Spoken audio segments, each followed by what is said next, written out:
الله الرحمن الرحيم. سمعت عن قبل كده مباراة اتلغت بسبب الطرد أو مباراة وقفت بسبب طرد كام لعيب من الفريق. طب لو عارف هما كام لاعب بتحتاج الطرد عشان يتلغي الماتش؟ لو مش عارف أنا أقول. في مباراة في ودايا في البرازيل بين فريق باهي وفريق فيتوريا، كان في مباراة قوية جدا بين الفريقين.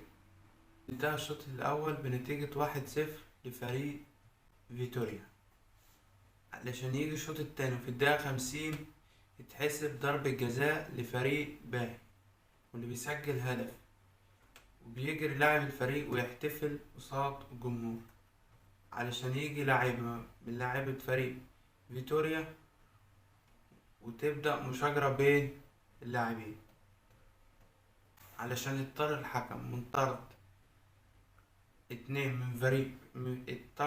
من فريق فيتوريا وطرد 4 من فريق باهي،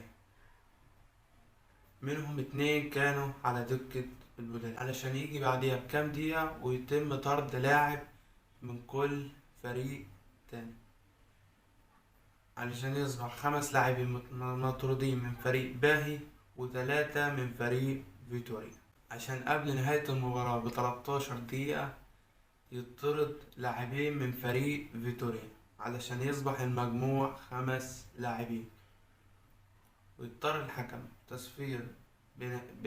بتصفير صفارة النهاية وإعلان انتهاء المباراة قبل وقتها الأصلي ب13 دقيقة، باعتبار فريق باهي فايز بنتيجة 3-0، علشان دي تكون أشهر المباريات اللي حصل فيها طرد ب9 لاعبين. بنكون هنا وصلنا نهاية الفيديو. في الآخر متنساش اللايك ومتابعة والاشتراك في القناة. كان معاكم يوسف.